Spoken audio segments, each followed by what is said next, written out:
Good morning, everyone. I want to thank you very much for responding very quickly to our request, which we conveyed to you yesterday, to meet and to inform you about things that I want to share the information with you. And let me also add that we always appreciate your work and your extensive coverage of the situation as it relates to the Palestinian people and their tragedy and the genocidal war unleashed against them, especially in the Gaza Strip.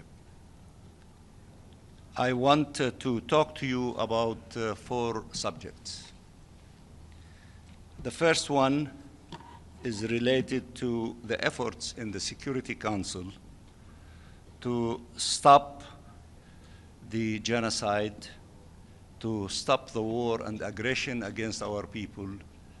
and to respond to the global call from everyone for permanent ceasefire.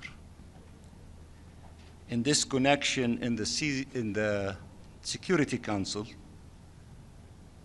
we have support of 14 countries regarding the following subjects: to stop the crime related to famine, which was confirmed for the IPC and the UN, and this crime against humanity need to be condemned, to be stopped, and humanitarian assistance to scale without interruption from Israel, without excuses from Israel to deny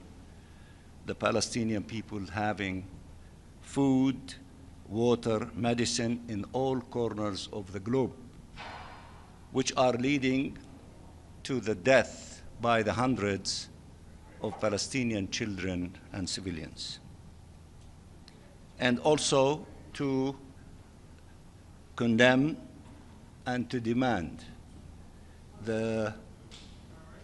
reversal of the decision of the Israeli government to unleash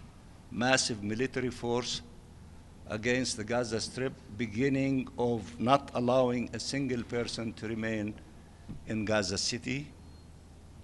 and to destroy of what is left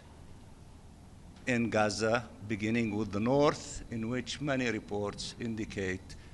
that 80% of the buildings and the dwellings have been destroyed. They want to finish the 20% and to expel the people from that area to the south, and to make the hell that our people living through even extra hell, so to create the conditions of possibly compromising, the fence or the border between Egypt and Israel. They want to expel the 2 million Palestinians from the Gaza Strip.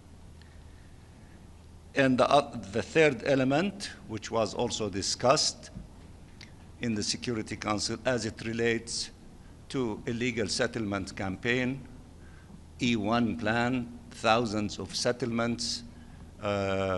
pronouncements in the Knesset of annexations of significant portions of the West Bank that might lead to the full annexation of the entire West Bank. We are grateful for the support displayed in the Security Council in the strongest language that we all heard, and the position of the 14 members of the Security Council who stood before you and read a statement that covered all these subjects that I referred to. There is a draft resolution is being under consultation,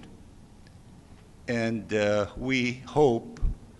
that this exercise will come to an end sometime next week, we sincerely hope that it will be adopted, a position by the Council to be adopted. If not, then the resumptions of the 10th emergency session in the General Assembly will be invoked. And that is the second subject that I want to share with you.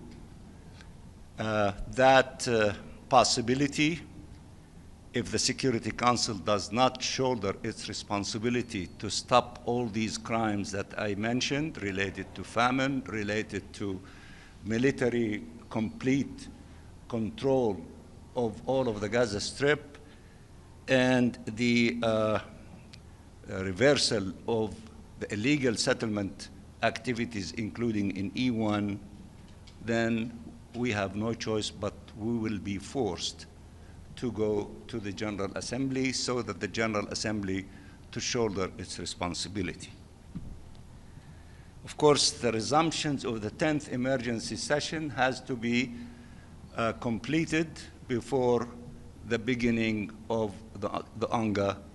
of the 80th session of the General Assembly.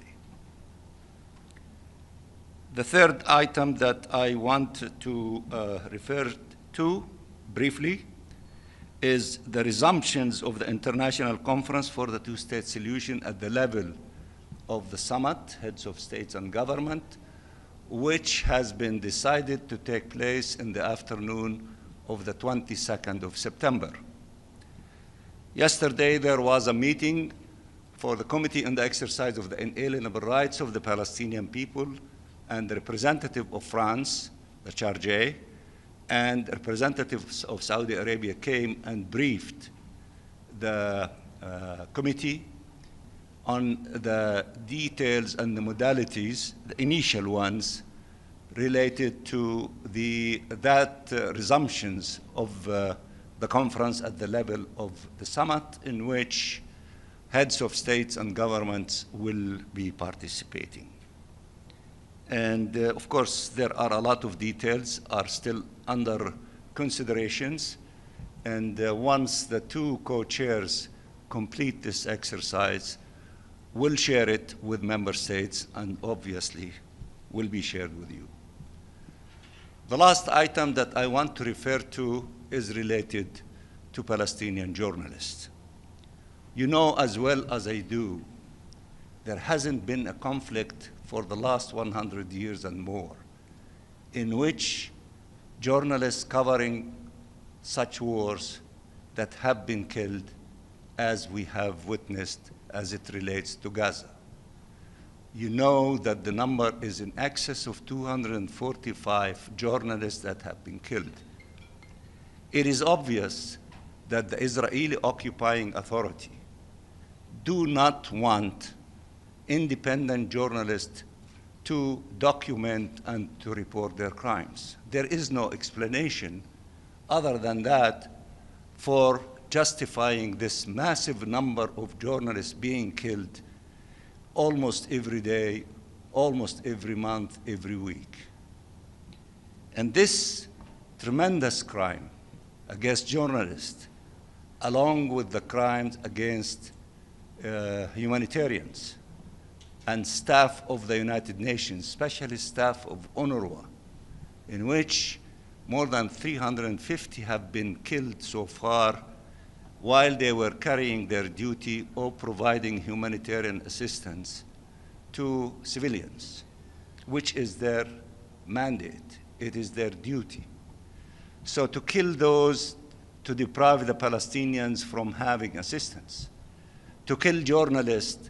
is to kill those who would tell the story about these crimes to maximize the pressure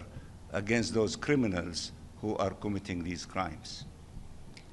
Now, as it relates to journalists, since they are your colleagues, I know that a number of you